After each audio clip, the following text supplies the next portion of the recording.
Bonsoir Shirley. Bonsoir Virginie, bonsoir à tous. On commence ce journal avec cette statistique pour près de 9 Français sur 10. Il reste des freins à l'avortement en France. Oui, c'est ce qu'indique le premier baromètre du planning familial mis en place avec l'IFOP et publié ce jeudi 26 septembre. Alors même que la liberté garantie à la femme d'avoir recours à une interruption volontaire de grossesse a été inscrite cette année dans la Constitution française, toujours et encore des freins. En cause, le manque de structure et des délais d'attente encore trop longs. Plus de 7 jours pour avoir un rendez-vous pour une IVG au lieu des 5 jours recommandés par l'OMS. C'est le cas pour la moitié des femmes interrogées, mais aussi la peur d'être jugée par les professionnels, par son entourage et puis des pressions subies par les mouvements anti-IVG. De profondes inégalités ont aussi été pointées du doigt dans cette enquête. Les femmes qui habitent en zone rurale ainsi que les immigrés ont plus de difficultés à accéder à l'IVG. Alors, à 3 mois du 50e anniversaire de la loi Veil, la moitié des femmes ayant eu recours à l'avortement redoutent un recul de ce droit dans les années à venir en France. Alors, il est bon de rappeler que l'avortement n'est pas un moyen de contraception. Pourtant, certaines jeunes femmes y ont recours dans ce but, comme le constatent certaines professionnelles de santé dans les hôpitaux. On en parle aujourd'hui parce que c'est la journée mondiale de la contraception. Et globalement, beaucoup de fausses idées restent à corriger, et ce à cause d'une désinformation croissante autour de la contraception chez les jeunes. Une des conséquences signalées par l'OMS dans un rapport récent, la diminution alarmante de l'utilisation du préservatif chez les jeunes générations, en recul de 10% depuis 2014 en Europe. La prise de la pilule rebute aussi des jeunes femmes qui sont par conséquent confrontées à des grossesses non désirées. Exemple avec Maëva, 16 ans, qui ne prend pas la pilule. Elle était au micro de France Bleu, Belfort-Montbéliard.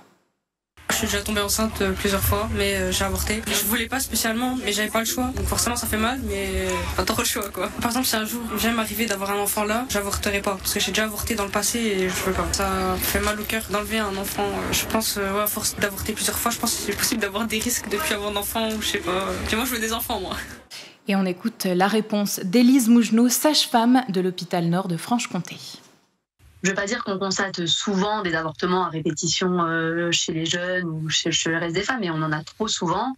Et en effet, c'est trop souvent utilisé comme un moyen de contraception d'urgence, alors que l'avortement n'est pas un moyen de contraception. Et c'est quand même un geste qui est très difficile moralement et physiquement pour les femmes et pour les jeunes femmes.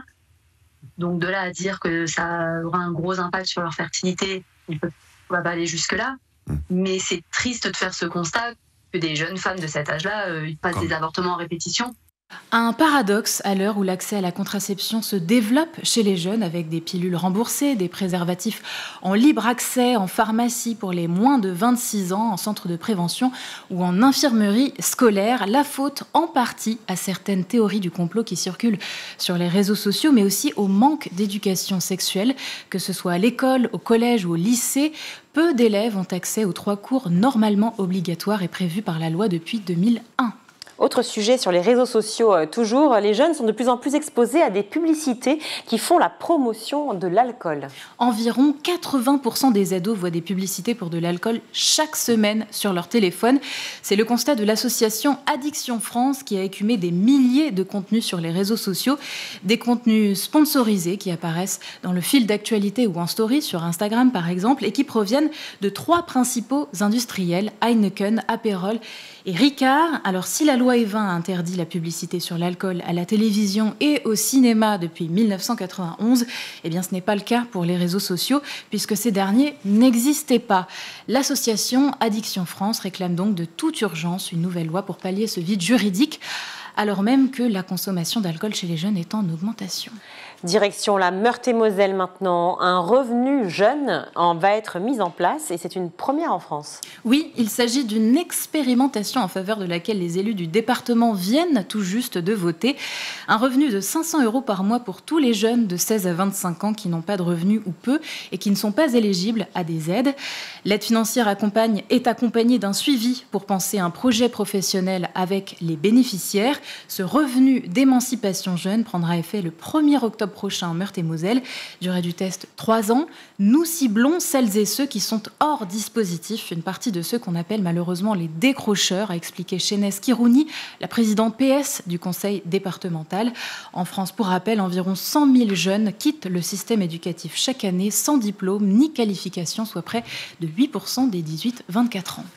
Pour terminer, une information qui va intéresser tous les parents de gamers et de gameuses. Le premier musée Nintendo va ouvrir ses portes au Japon. Le 2 octobre prochain précisément, et on imagine la horde de fans qui va se précipiter devant les portes de ce musée à Kyoto, le berceau de Nintendo, elle-même une des plus grandes firmes de jeux vidéo au monde. Alors ce nouvel espace de divertissement sera installé dans une ancienne usine de l'entreprise. Karine Nishimura, correspondante au Japon pour Radio France, a eu la chance de visiter les lieux. On l'écoute. Nous voici au Nintendo Museum, dans cette ancienne usine de cartes à jouer puis de contrôle de fabrication des premières consoles de jeux sont exposés 135 ans d'histoire de Nintendo. Des jeux de société aux consoles depuis les Game & Watch jusqu'aux dernières Switch, avec tous les jeux produits par Nintendo qui ont accompagné ces consoles. Avant de venir, j'étais sceptique sur l'intérêt de ce musée, mais finalement, il y a beaucoup de choses que je suis heureux d'avoir vues. Lui, c'est Satoshi, un quadragénaire japonais qui, en découvrant en avant-première le musée, se remémore beaucoup de souvenirs d'enfance. Au rez-de-chaussée, une immense salle de jeu accessible à tous les visiteurs. Alors pour tous ceux qui ont la chance de pouvoir se déplacer, comment fait-on pour visiter le musée, Shirley? Alors il faut réserver évidemment et avoir la chance d'être tiré au sort. Pour info, tout est complet jusqu'au mois de novembre. Alors on vise peut-être le cadeau de Noël, mais pour cela, encore faut-il avoir effectivement les moyens de s'y rendre. Merci Shirley.